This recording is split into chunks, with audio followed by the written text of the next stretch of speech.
Hey y'all, I want to give y'all an update where we're at, what we got going on. I know we hadn't been on here in a week or so. We're getting ready to start a new log job tomorrow. Tomorrow we're going to be moving to the Colvin tract.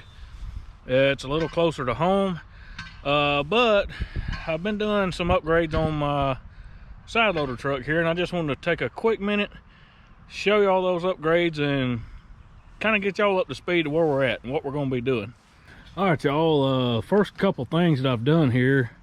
One, I took that H-beam right there and I moved it to here from, I had it right over here on top of this piece of angle iron, and I use it as kind of a extra cushioning for the logs. But what I found out has caused me some trouble is, one, the wheels, you know, when you load it, the wheels get awful close to it. And two, when I'm trying to cross haul logs, my chain gets all on it and it's just aggravating. So I removed it from right here and I brought it up here and put it right here. We do haul a lot of 14-foot logs, so it's good to have something for the butt to sit on. Otherwise, I don't even think it would be important. Another thing that I added is these bed chains for cross hauling. Just got a simple little, it's just a hook right here to where I can lay that in there, and then when I get ready to use it, just take it out, toss it over the truck. We've got one here on the front, toss it over, and I'm going to show y'all why I done this like this. I'm sure it'll make sense to some of you, probably right off. Okay, so now my chains, and I kind of sort of derived this idea from my good friend and horse logger buddy Jeff Fergie over in Somerville, Tennessee. His log wagons are fixed up similar to this, so I wanted to fix up my log truck because I thought it would make more sense. Now traditionally we would hook the chain right here on the frame, and of course then it would come down here, you know, to the ground, make a V, go back up to the other part of the frame. But I want to show y'all, of course, when you got a skid pole laid up right here down there, and y'all can watch one of my videos on me cross hauling a log. In fact, I'll put it in the description again so y'all can see it. You know, your log is going to just kind of walk up that log or that skid pole right on to the log bed. So if you've got it hooked to the frame, it's going to be pulling down here sort of like that, and I don't know how well y'all see it, but basically what it does is when the log gets up to right here on the skid pole, it makes it pretty hard because the chain's going this way and the log's going that way, and it creates a stress point there that's just hard for the mules to break it over. Now they can break it over, and they will, but it's just harder. And I thought, you know, I believe I could do better on this deal. So I studied Jeff's log wagon, and I come up with these little ears, and it's just simple angle channel that I welded, just something for the chain to lay in. And what that's going to do is that's going to be our point that goes down and follows our skid pole to the log. So it's going to be a straighter pull, you know, a straighter pull up and down that skid pole, if you will. Hope that makes sense anyway. And then I've got it hitched. I welded a piece of angle iron right there and popped a hole in it, put it on with a clevis.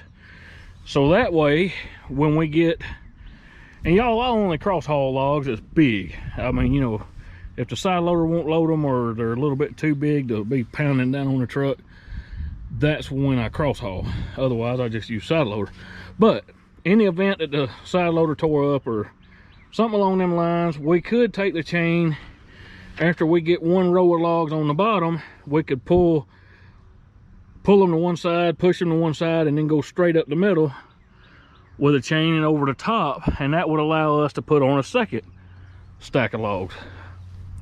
It would be an awful high pull, and I don't know exactly how well that would work. I know of guys that has done it, you know, loaded these big 2-ton trucks with cross hauling you know, chains. In fact, my granddaddy did it years ago.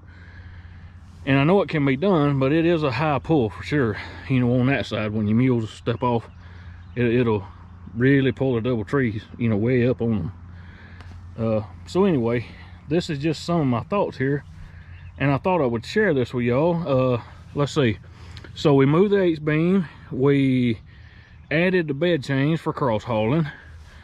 One other thing I'm gonna do, I haven't added it yet, but I'm going to. I'm just not sure exactly where I'm gonna add it at. It's probably going to be right here. I'm gonna put me a square piece of tubing up under here, recessed under here, like a receiver hitch.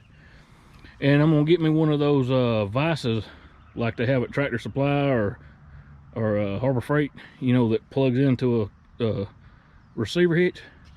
You know, a little small one. You know, it ain't gotta be huge. I'm not doing a lot of heavy stuff. What I want it for though is to where I can stand right here on the side of the log truck and sharpen our chainsaws, just touch up the chains when we need touching up. To me, it's just easier to sharpen them in a vise. And look, you know, there's 150 ways to do that too, so let's keep that in mind. Y'all can sharpen y'all's saw the way y'all want to, and I'll do it the way that works good for me. You got to do what works for you, and what works for somebody else may not work for you. Just like these bed chains on this log truck. I'm showing y'all this just kind of give you an update. You know, I'm sure probably none of y'all in my YouTube feed has a side loader truck or uses them. But you know, you might find it interesting, and someday if you're using a wagon or whatnot to cross haul logs, this might come in handy and help you a little bit. But anyway, I just wanted to take a minute, show y'all what we're doing.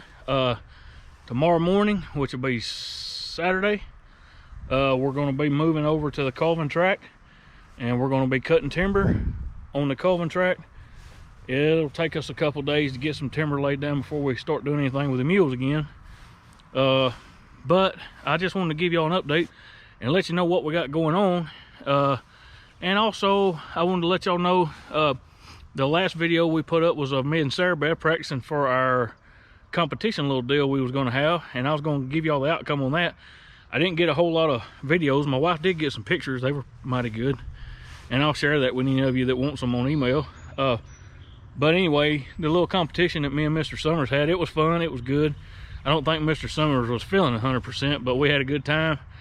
And the judges basically just said, hey, it's a tie and I'm not going to call it. So, you know, it is what it is. I was glad to get to compete against him, and I'm glad he got to be there. So guys, y'all take care. Stay tuned. We'll have some more videos up for you soon. Hopefully I'll get some of us cutting timber. I know cutting timber ain't as popular maybe as heavy equipment or, you know, the mules even, but it's all part of it. You got to cut the timber before you can do anything else.